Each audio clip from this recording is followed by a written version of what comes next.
Hello and welcome to another episode of Candid Talks with Bharat V. This is Bharat Vatsa, your host. Humans have always been fascinated with mountains, admiring their beauty from afar and from their summits, attempting to reach the top of even the tallest and most treacherous mountains. But very few dare to conquer them.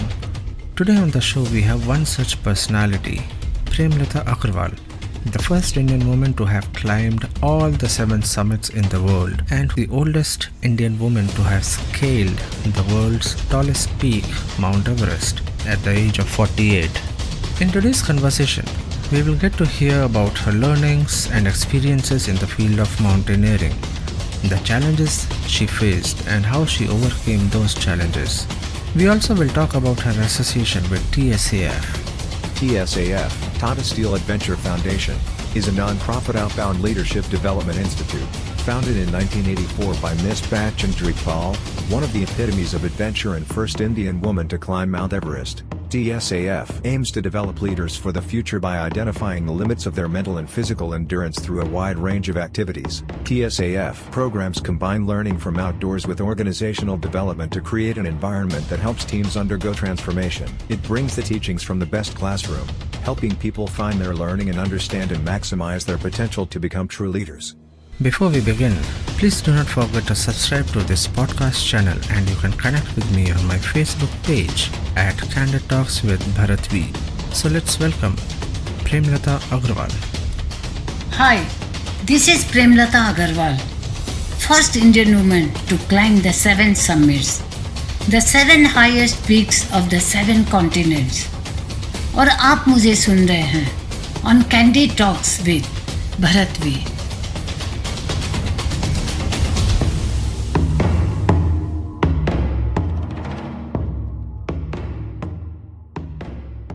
Hello and welcome to another episode of Candid Talks with Bharat V.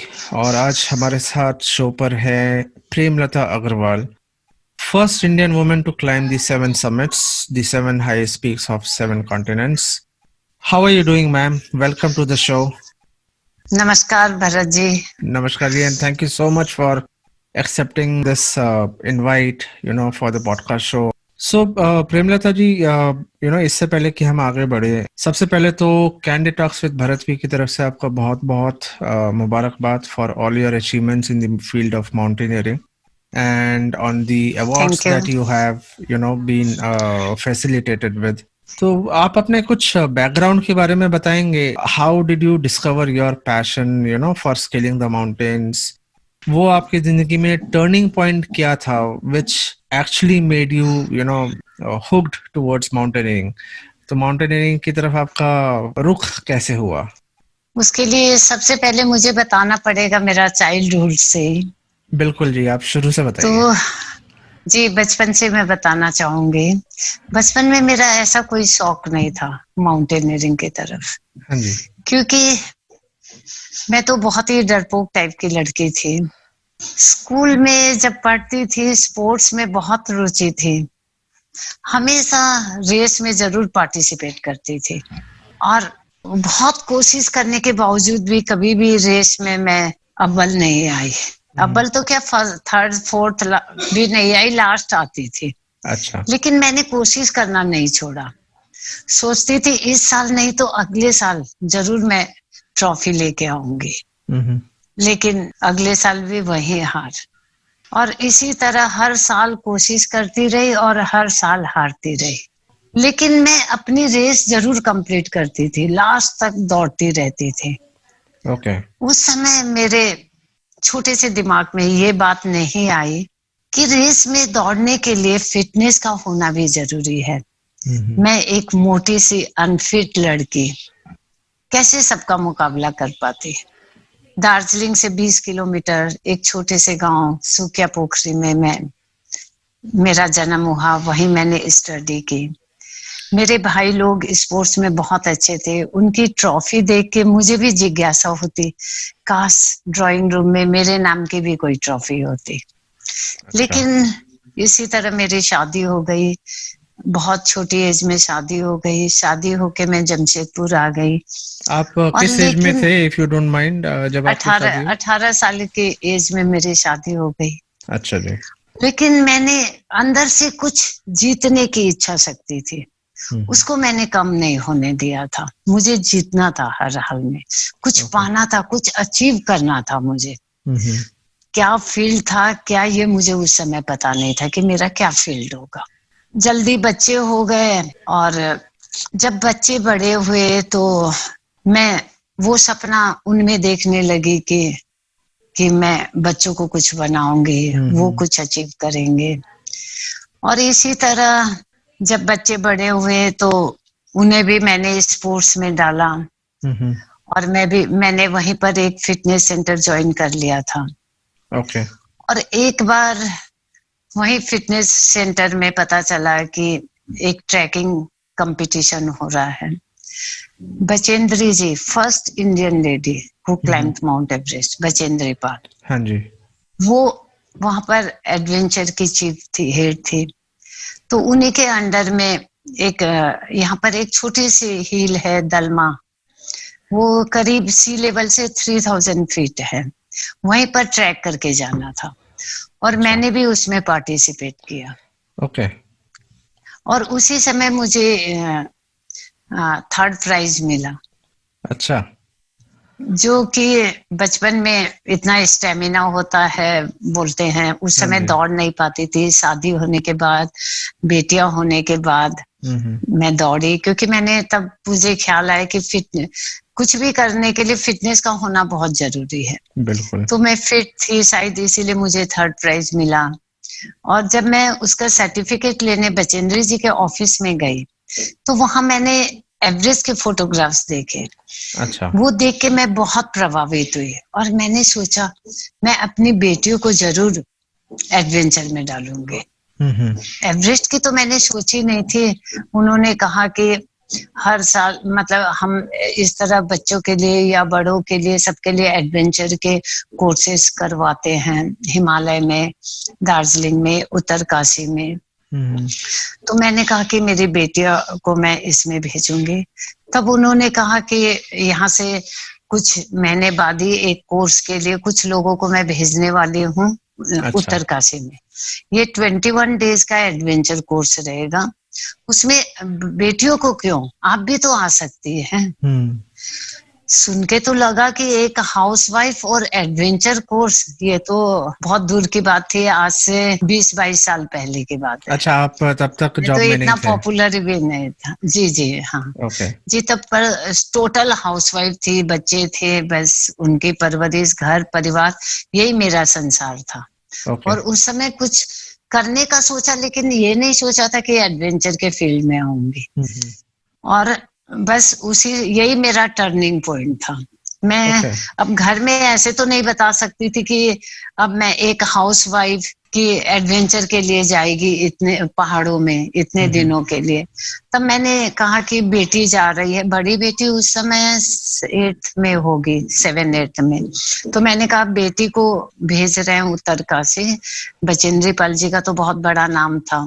तो उनके साथ भेज रहे हैं, वो बोल रही है भेजने के लिए। तो मेरे फादर इन लॉ ने कहा हाँ हाँ जरूर भेजो। मैंने कहा इसके साथ मैं भी चली जाती हूँ। तो घर वाले ने सोचा बेटी के साथ जा रही है तो चलो। उस समय तो मैं उसके साथ गई। फिर वहां आने के बाद तो फिर मेरी पूरी दुनिया ही बदल चुकी थी। बस वही एक मौका था, वहां से आई, मेरा परफॉर्मेंस काफी अच्छा रहा। ये फर्स्ट ही ऐसा कोई था कि वहां पर कि माँ बेटी एक साथ आई है एक ट्रैकिंग में। उस समय मैंने 13,000 फीट हम लोगों ने एक पीक क्लाइम किया था।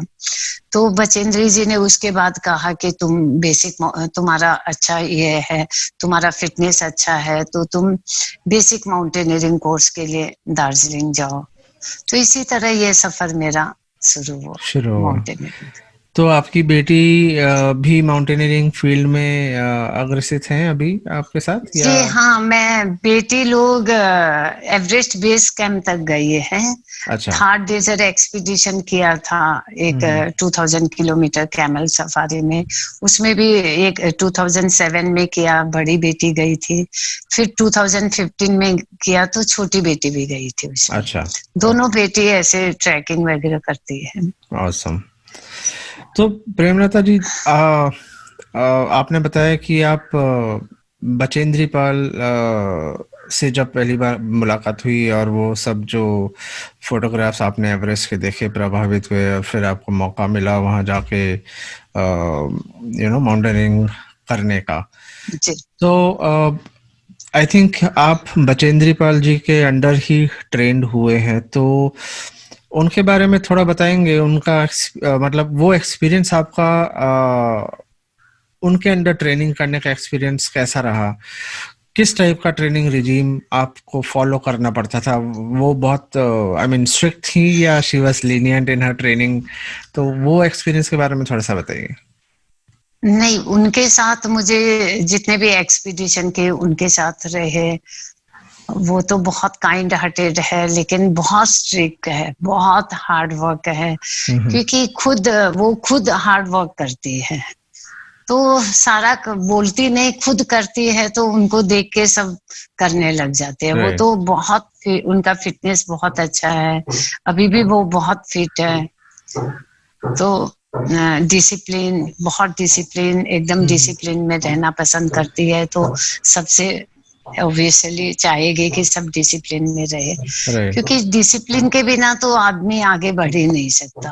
Right. Time absolutely. Management, team work, patience, hard हाँ जी। वर्क, ये सारे हमारे फील्ड में बहुत जरूरी है होना। राइट। डिटर्मिनेशन, तो कितने दिन का ऑनेस्टी। ट्रेनिंग ये रहा होगा आपका ऑन सेंटर में? नहीं, देखिए, माउंटेनियरिंग एक ऐसा नहीं है कि मुझे उनके अंडर रह के ट्रेनिंग करनी है। उनका साथ हर समय था, मेरे साथ अभी भी है। अच्छा। इसके माउंटेनियरिंग के लिए बेसिक माउंटेनियरिंग कोर्स करने इंस्टीट्यूट में जाना पड़ता है। अच्छा। जैसे दार्जिलिंग में है हिमालयन माउंटेनिंग इंस्टीट्यूट, मनाली में है, उत्तरकाशी में है Nehru mountaineering institute, mount Abu में है, ऐसे बहुत सारे इंस्टीट्यूट है।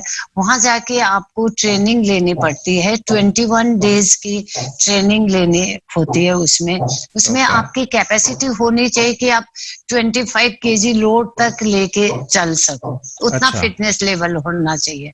ओके। उसमें आपका एंडोरेंस बहुत ज्यादा होना चाहिए, हार्ड वर्क होना चाहिए, और उसमें आपको ए प्लस लाना पड़ेगा। अगर आपका बी आ गया तो आप फेल हो गए, उसमें ए लाना पड़ता है, ओके। ओके। तभी आप पास होंगे। ओके। तो वो मैंने बेसिक कोर्स दार्जिलिंग से किया, उसमें मुझे बेस्ट ट्रेन अवार्ड मिला था। फिर मैंने एडवांस कोर्स किया नीम से, तो फिर उसके बाद चांस मिलता है एक्सपीडिशन का। ओके। फिर 2004 में बचेंद्री जी के साथ मुझे आइलैंड पीक, जो कि नेपाल में है, वो क्लाइंब करने का मौका मिला। फिर किलिमंजारो क्लाइंब करने का मौका मिला 2008 में। फिर अच्छा। थार डेजर्ट गई 40 डेज कैमल सफारी में, 2000 किलोमीटर की ये यात्रा थी। Run okay. ऑफ कच्छ से स्टार्ट की थी, मतलब रन ऑफ कच्छ से और वाघा बॉर्डर तक। ओके। तो इस तरह के बहुत सारे एक्सपीडिशन वगैरह बचेंद्री जी के साथ करने का मौका मिला। तो आपका पहला एक्सपीडिशन कौन सा था? पहले तो जैसे बेसिक कोर्स करने गई तो ये 18,000 feet BC Roy peak climb किया था। उसके बाद एडवांस कोर्स में एक थेलू पीक 21,000 प्लस वैसे था, ओके। वो क्लाइंब किया। उसके बाद फर्स्ट बचेंद्री जी के साथ 2004 में आइलैंड पीक, वो क्लाइंब किया। ओके। वो कितना फीट हाई था? वो भी 20,000 फीट करीब है। काफी ओके। मतलब चैलेंजिंग तो था ही, क्योंकि वो फर्स्ट थर्ड एक्सपीडिशन था। वैसे ओके। देखा जाए तो बीसी रॉय और ये तो कोर्स में ही था, हाँ और जी। वैसे मैं पहला मेरा एक्सपीडिशन था, ओके। तो ओके। काफी थोड़ा टेक्निकल भी था वो।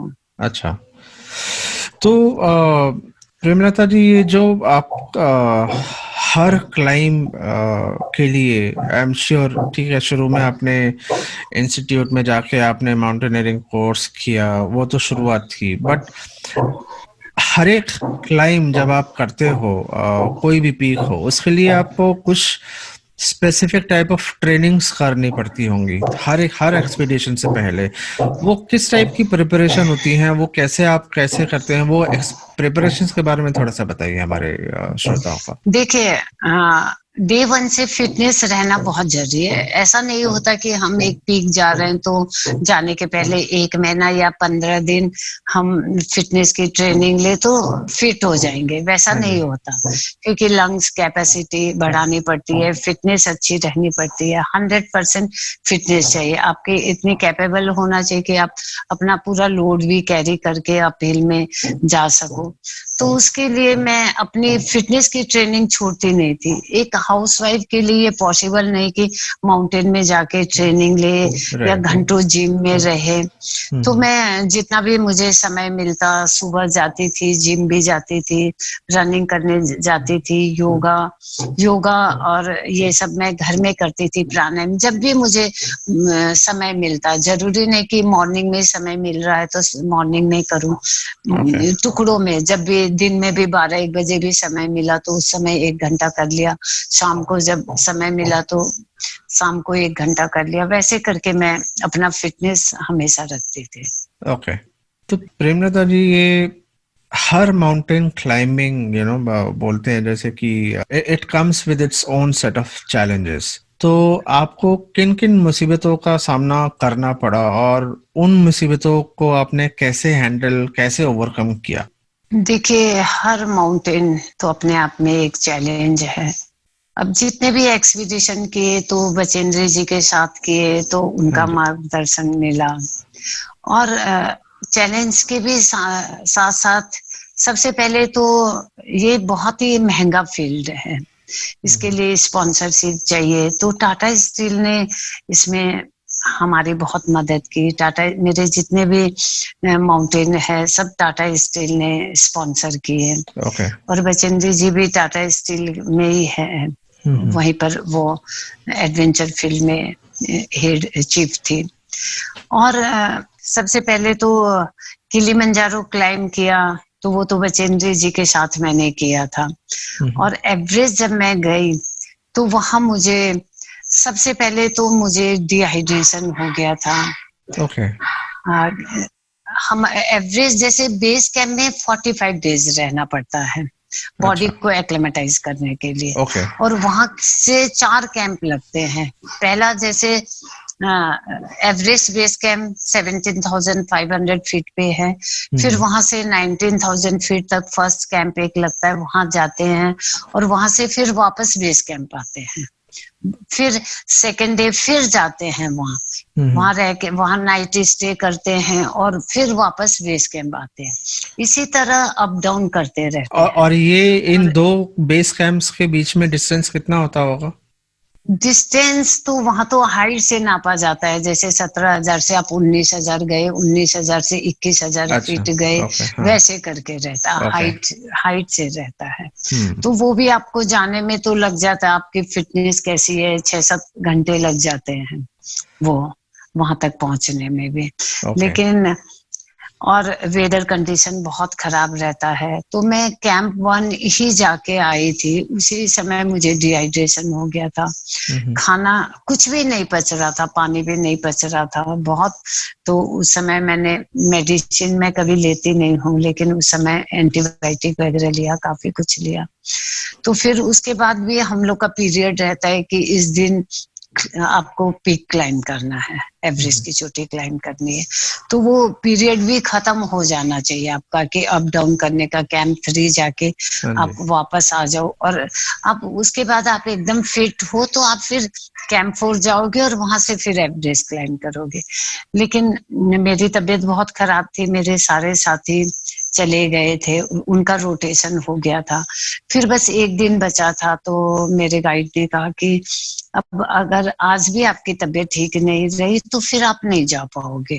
फिर वो पता नहीं कब दूसरा विंडो मिलेगा आपको पीक क्लाइम करने का। तो मैंने कहा नहीं, मैं जाऊंगी, अब मुझे ठीक लग रहा है। कैसे भी करके थोड़ा माड़ वाड़ पिया कि थोड़ी एनर्जी आए और फिर मैं गई। और सोचते हैं ना कि बोलते हैं कि अगर आप में करने की इच्छा शक्ति है तो भगवान भी आपकी हाँ जी, हेल्प करेगा। तो बिल्कुल। मेरे साथ भी वैसा ही था, मैं चलती रही तो थोड़ा एनर्जी लेवल तो डाउन था, फिर भी मैंने कंप्लीट किया, कैंप 3 तक मैं गई। फिर कैंप 3 के बाद हम लोग चलना शुरू किए थे। उस समय इतनी जोर से आंधी आने लगी, करीब 23,000 फीट के आगे पहुंच गए थे। ओके, 80 किलोमीटर पर आवर के हिसाब से, उससे भी ओके। ज्यादा। तब हमारे लीडर ने कहा कि सब वापस जाना है, अब इतने आंधी में हम लोग क्लाइम नहीं कर सकते। तो मैंने कहा कि इतनी दूर आए हैं और वापस जाना, सबकी मतलब सब बहुत मायूस हो गए, और भी थे और लोग भी क्लाइम कर रहे थे, सब मायूस हो गए। और हम भी नहीं चाह रहे थे कि इतनी मुश्किल से यहाँ 24,000 फीट तक पहुंचे और वापस जाना। हाँ जी। तो बोले नहीं, अभी तो हम लोग आगे बढ़ ही नहीं सकते, आपको अब हम लोग को वापस जाना ही पड़ेगा, कोई उपाय नहीं है। तो हम लोग सोचे चलो कैंप 3 में आके रुक जाएंगे। 3 में पहुंचे तो सारे टेंट्स डिस्ट्रॉय हो गए थे। अच्छा। तो बोले अब कोई टेंट नहीं है, तो फिर कैंप 2 में आके हम लोग रुके, क्योंकि 3 बहुत ही डेंजर जोन भी बोला जाता है। वहां टेंट लगाने का जगह भी नहीं है, टॉयलेट फैसिलिटी भी नहीं है, आई सेक्स को गार्ड के, और बहुत मुश्किल से बैठना पड़ता है, बहुत मुश्किल। तो कैंप 2 में हम लोग आके रुके कि चलो वेदर ठीक होगा तो हम लोग आगे जाएंगे। लेकिन कैंप 2 में भी एकदम तब तक भी वेदर ठीक नहीं था। बोले कि आप लोग अब दूसरे दिन बेस कैंप उतर जाओ। तो हम लोग बोले कैसे बेस कैंप उतरेंगे? बोले नहीं, अब तो खाना पीना भी जो प्लान करके लेके आते हैं, इतने दिन का राशन है, यहाँ तक चलना चाहिए। कैंप 2 के बाद तो बिस्किट सब ड्राई रहता है, जो भी रहता है खाना पीना, बिस्किट्स है, ड्राई फ्रूट्स है, चॉकलेट्स है, वही सब रहता है। तो बोले कि नहीं, अब तो नीचे उतरना ही पड़ेगा बेस कैंप पे, क्योंकि अभी कितना दिन इंतजार करेंगे। और बहुत मायूस होके हमें नीचे उतरना पड़ा था। ये बहुत ही दुखदाई पल थे हमारे लिए। और उस समय तो सब जगह यही हो गया था कि हम लोग क्लाइम नहीं कर पाए थे। बहुत चैलेंज, मतलब हर माउंटेन चैलेंजिंग होता है, कुछ ना कुछ वेदर को लेके, फिटनेस को लेके, इस तरह के चैलेंजेस आते रहते हैं। तो उस ड्यूरेशन में वो आप दोबारा क्लाइम कर पाए फिर वापस एवरेस्ट, या फिर आप जी अगले हाँ, साल दोबारा किया आपने? दोबारा नहीं, उसी समय जब नीचे आए तो मेरे फादर से बात हुई, सब भाई लोग से बात हुई, तो सबने कहा कि सब पेपर में आ गया है, प्रेमलता वापस आ गई। तो मैंने कहा हाँ, वेदर कंडीशन बहुत खराब था, हमें वापस आना पड़ा। तो बोले नहीं चलो ठीक है, अब वापस आ जाओ तुम।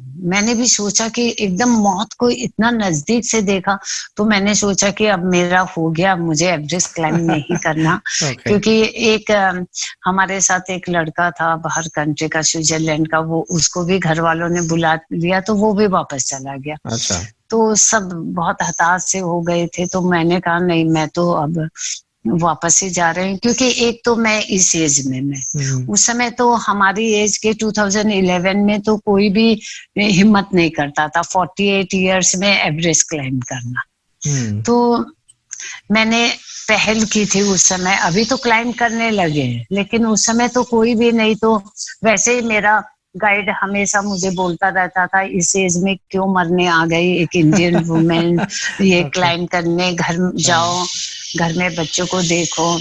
तो बहुत मुझे जब भी उसके मोटिवेशन की जरूरत पड़ती, वो मुझे डिमोरलाइज करता था। अच्छा। तो उसके बाद तो वो बोला कि अब आप घर जाइए, बस हो गया एवरेस्ट। तो और मैं भी बहुत उस समय तो मौत को देख के मुझे भी लगा था कि नहीं, घर ही चला ही जाना चाहिए। फिर घर में फोन किए तो भैया ने बस फोन रखते रखते कहा देख लेना वेदर ठीक होगा। तो मैंने कहा ये क्या। फिर हस्बैंड से फोन किया तो बोला नहीं एकदम वापस आ जाओ। अच्छा। फिर बोला हमेशा थोड़ी वेदर खराब होता है। अच्छा। फिर बेटियों से बात की तो कहा कि आप तो सब कुछ कर सकते हो मम्मी, एकदम वापस मत आना, आप सब कुछ कर सकते हो। बचेंद्री जी से बात की तो उन्होंने भी यही कहा, हमेशा थोड़ी वैसा ही वेदर रहता है। तो एक लगा कि विश्वास कि कोई, सब चाहते हैं कि मैं कर सकती हूँ और वेदर ठीक हो सकता है। सबका पॉजिटिव थिंकिंग है सबकी, किसी ने भी नेगेटिव वे से नहीं बोला कि हाँ ऐसा हो जाएगा वैसा हो जाएगा तुम आ जाओ। तो एक मन में थोड़ी सी हिम्मत आ गई। फिर पापा से बात हुई तो उन्होंने तो डांटना ही शुरू कर दिया कि जब तुमने एक कदम आगे बढ़ाया तो पीछे क्यों हटना, मौत से क्या डरना, मरना ही है तो कुछ करके मरना। तो उन्होंने उस वजह से डांटा, ये नहीं कि वापस आ जाओ, मतलब वापस क्यों आ रहे हो, वो करके आओ वापस। हाँ, तो इतना मतलब इतनी एनर्जी आ गई कि मुझे तब लगा कि नहीं, हर सबको विश्वास है कि मैं कर सकती हूँ और सबका पॉजिटिव एटीट्यूड, पॉजिटिव वे से सब बोल रहे हैं कि जाना है तो मुझे जाना है। तो मैंने कहा कि मेरे शेरपा को कि मैं जाऊंगी एकदम, अब मुझे जाना है, चाहे वेदर कैसा रहे मैं इंतजार करूंगी वेदर ठीक होने का। और 3-4 दिन बाद वेदर ठीक था तो बोले अभी मौका है, तबीयत भी काफी संभल गई थी। तो फिर वो मौका मैंने नहीं छोड़ा, मैंने कहा नहीं हम जाएंगे। और उसके बाद फिर किस्मत ने तो साथ दिया ही, क्योंकि मुसीबतों ने तो पीछा छोड़ा नहीं था। जब 26-27 हजार फीट में पहुंची तो मेरे ऑक्सीजन मास्क में कुछ प्रॉब्लम आ गई। तो उसको ठीक करने के चक्कर में मैंने अपना ग्लव्स खोला तो वो तेज आंधी में वो तो उड़ गया, जैसे ही खोला उड़ गया कि उसको ठीक करने के चक्कर में। और वहां फिर मैंने तो एक कदम बढ़ाया कि मुझे तो हर हाल में जाना है। और गाइड आगे आगे जा रहा था, उसको भी मैं बता नहीं पा रही थी कि मुझे लगा कि वापस ही भेज देगा वो तो। और जब मैंने कुछ कदम आगे बढ़ाया तो मुझे एक वहां पर वुलन ग्लव्स मिला और मैंने उसे पहना, क्योंकि मेरा तब उस समय मुझे पता था मेरे हाथ पांव ठंडे होने लगे थे, मुझे पता था फ्रॉस्ट बाइट हो सकता है, हाथ पांव कट सकते हैं, कुछ भी हो सकता है, लेकिन बस एक जुनून था कि मुझे अपने तिरंगे को ऊपर चोटी में पहुंचाना है, मुझे हर हाल में जाना है, चाहे मेरी जान ही क्यों न चलाई जाए, मुझे तो ऊपर ही जाना है, या भगवान के घर या एवरेस्ट की चोटी पर। एक मतलब एक शक्ति सी आ गई थी और उसी से मैं आगे बढ़ रही थी। और वो ग्लव्स मिला देवी की कृपा से और मैंने वो पहना और उसी से क्लाइंब किया। जबकि मतलब वहां के क्लाइमेट के हिसाब से वो वुलन ग्लव्स सुइटेबल भी नहीं था और उसी से मैंने क्लाइंब किया। तो फिर जब आप आगे बढ़े एंड वो वुलन ग्लव आपको लकीली वहां पे मिल गया, सो बेसिकली उसके बाद फिर आपको कितना टाइम लगा ऊपर तक, चोटी तक पहुंचने के लिए, वो क्लाइंब कंप्लीट करने के लिए? नहीं, तब तो 27,000 फीट में पहुंचे थे, काफी तब रात की बात थी, घड़ी तो मैंने नहीं देखी। करीब फिर रात भर चलती रही, सुबह ही पहुंची या 1-2 बजा होगा उस समय। अच्छा, जो भी टाइम रहा होगा। फिर सुबह 9-9:30 बजे पहुंची थी, रात को 10 बजे क्लाइंब करना शुरू किया था। और सुबह बहुत चैलेंज है माउंटेन में। तो और क्या क्या चैलेंजेस फेस करने को मिलता है वहां पे? देखिए, पानी हम लोग लेके जाते हैं, कम पड़ जाता है, गला सूखने लगता है, खाना पीना खत्म हो जाता है, भूख तो लगती नहीं लेकिन पेट में क्रैम्प आने लग जाते हैं। जब मैं उतर रही थी तो मेरे पास पानी भी नहीं था, क्योंकि पहले लेके गई, कोई मांग रहा था तो थोड़ा थोड़ा करके दे भी दिया था मैंने, थोड़ा जो भी मांग रहा था, ये नहीं सोचा कि कुछ अपने लिए भी बचा दूं। बट वहां पे आप पानी जो लेके जाते हो वो जम नहीं जाता होगा, मतलब वो नहीं, वो एक स्पेशल टाइप का थर्मस रहता है, तो उसमें थोड़ा वार्म रहता है, बहुत गर्म तो नहीं रहता, लेकिन वो लिक्विड रहता है उसमें। ऑर्डिनरी उसमें तो जम जाता है, जो यहाँ हमारे थर्मस रहते हैं उसमें। और खाना जो आप लेके जाते हैं वो किस टाइप का खाना? चॉकलेट्स ड्राई फ्रूट्स, चॉकलेट्स लेके जाते हैं। ड्राई फ्रूट्स, बहुत ज्यादा ड्राई फ्रूट्स भी नहीं खा सकते, डिहाइड्रेशन हो जाता है, फिर पानी की भी जरूरत पड़ती है, तो चॉकलेट्स वगैरह रहते हैं। अच्छा। तो वो चॉकलेट भी खत्म हो चुके थे, उतना बहुत ज्यादा रखा भी नहीं कि अपने लिए कि हैंडी रखूं, जरूरत पड़ सकती है। तो बहुत पेट में क्रैम्प आने लगा था जब उतर रही थी तब, क्योंकि उतरना तो और भी ज्यादा डिफिकल्ट होता है। एक डाउन में उतरना, ऊपर से आदमी एकदम जब जाता है तो जोश में चढ़ जाते हैं, लेकिन जब उतरते हैं पूरा रात भर चलते हैं, और बहुत ही रास्ता भी बहुत नीचे नीचे खाई दिखती है, बहुत मुश्किल होता है उतरना। एक थकान में भी तो बहुत मुश्किल हुआ था मुझे उतरने में। तो कोई ऐसा यादगार इंसिडेंट जो आप अक्सर याद करते हैं एंड आपको एकदम सोच के भी कब कभी छूट जाए, ऐसा कोई इंसिडेंट आपको ये तो देखिए, ग्लव्स वाला भी मेरे लिए बहुत ही चैलेंजिंग था, क्योंकि ग्लव्स, मेरा पैर की उंगलियां ठंडी होने लग गई थी, और जब मैं पूरा नीचे उतर गई बेस कैंप तक, बहुत मुश्किल से मैं बेस कैंप पहुंच पाई थी। उस समय तो जोश जोश के से उतर गई, लेकिन जब बेस कैंप पहुंची तो उंगलियां थोड़ी हल्की नीली भी पड़ गई थी। उसके बाद शूज पहनना भी मुश्किल हो गया था, तो मैं पूरा चप्पल पहन के मैं फिर लुकला तक पहुंची हूँ। बाकी ट्रैकिंग और भी 4 दिन की और भी ट्रैकिंग रहती है, बेस कैंप से नीचे उतरना पड़ता है, तो चप्पल पहन के मैं उतरी थी। और वो पथरीले, कभी एक पत्थर भी लग जाता था कहीं नाखून में, कहीं भी, तो बहुत पेनफुल था वो सब मेरे लिए। तो कौन कौन से माउंटेन पीक्स आप अभी तक क्लाइम कर चुके हैं प्रेमलता जी, और उन सब में से टफेस्ट कौन सा था? वैसे तो बहुत सारे माउंटेन क्लाइम किए, लेकिन 7 समिट में Everest, top of the world, ये तो चैलेंजिंग, मुश्किल है ही। उसके अलावा कास्टेंस पिरामिड था, ये इंडोनेशिया वाला। इसमें जो पोर्टर रहते हैं वो भी स्टोन एज के रहते हैं, वहाँ इंग्लिश भी उन्हें नहीं आती है। अच्छा। स्पेनिश वो लोग या फिर अपनी कोई लैंग्वेज बोलते हैं। जो गाइड रहता है उसको भी इंग्लिश नहीं आती, वो भी डिक्शनरी देख देख के जवाब देता था, कुछ भी पूछो तो। उनका लैंग्वेज प्रॉब्लम, खान पीन प्रॉब्लम, मैं तो प्योर वेज हूँ, तो मुझे बहुत मुश्किल हो गया था।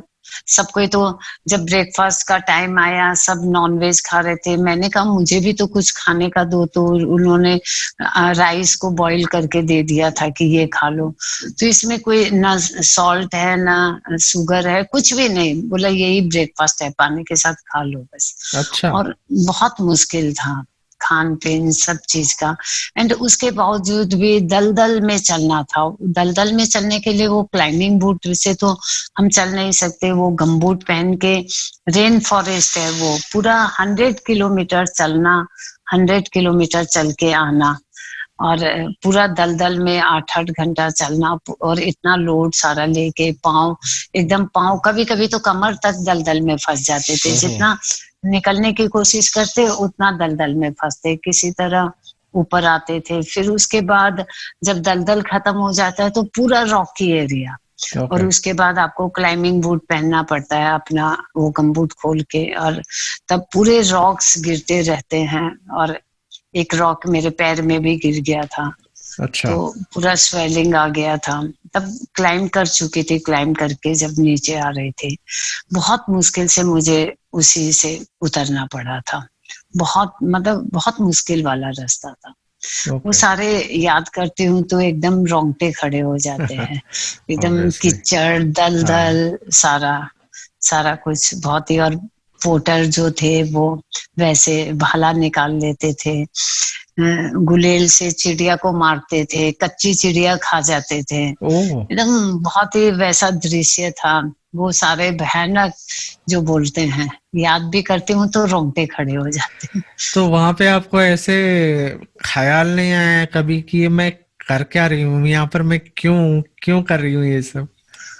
नहीं, वो कभी ये ख्याल नहीं आया, क्योंकि देखिए एक माउंटेनियर बनना, उसके लिए बहुत बेसिक कोर्स, जब बेसिक कोर्स करने जाते हैं उस समय इतनी टफ ट्रेनिंग रहती है, अगर आप उससे निकल गए, एडवांस कोर्स से निकल गए, तो आपको कभी ख्याल नहीं आएगा कि हम क्या कर रहे हैं। क्योंकि जब मैं बेसिक कोर्स करने आई, मुझे जबकि बेस्ट ट्रेनिंग अवार्ड मिला था, उसके बावजूद भी मैंने डायरी में लिखा था कि ये मेरा फील्ड नहीं है, मैं कभी माउंटेन नहीं आऊंगी। मैं कहाँ आ गई, क्यों आ गई यहाँ, उस समय मैंने लिखा था। इसलिए लिखा डायरी में कि मैं भूल ना जाऊं, क्योंकि जब कंफर्ट में जाता है तो आदमी तकलीफें भूल जाता है। लेकिन मैं भूलना नहीं चाहती थी वो तकलीफ, इसलिए कि ये इतनी तकलीफ वाली जगह है, ये मेरे लिए नहीं है, ये मेरा फील्ड नहीं है। बस उस समय जो उसमें मैं आ गई, अब कभी नहीं आऊंगी। अच्छा। लेकिन कुछ दिन कंफर्ट जोन में रहने के बाद लगा कि माउंटेन बुला रहा है, फिर एडवांस कोर्स किया, सब किया। उसके बाद तो कभी ये ख्याल नहीं आया तकलीफ, कितनी ही तकलीफ आ गई, जितनी ज्यादा तकलीफ आती थी उतना ही चैलेंज होता जाता था। चैलेंज लेती कि मुझे हर हाल में करना चाहिए। लास्ट कितनी आखिर तकलीफ आएगी, जान तो जाएगी लास्ट में। वो तो जिस दिन इस फील्ड में हम क्लाइंब करने की सोचते हैं कोई माउंटेन, तो ही हम तो साइन करके आते हैं कि हमारी जिंदगी का कोई भरोसा नहीं। घर से विदा लेके आते हैं, पता नहीं जिंदा वापस आएंगे या नहीं। तो मौत से तो डरना ही क्या, और तकलीफ तो तकलीफ ही है, हर पग में तकलीफ है। वो तो ये तो कोई ऐसा फील्ड नहीं है कि लोग टीवी में देख सके, कहीं देख सके, कि लोगों का मनोरंजन हो सके। हम लोग तो जो एक माउंटेनियर है वो ही इस चीज को फील कर सकता है कि उसका कैसा फील्ड है।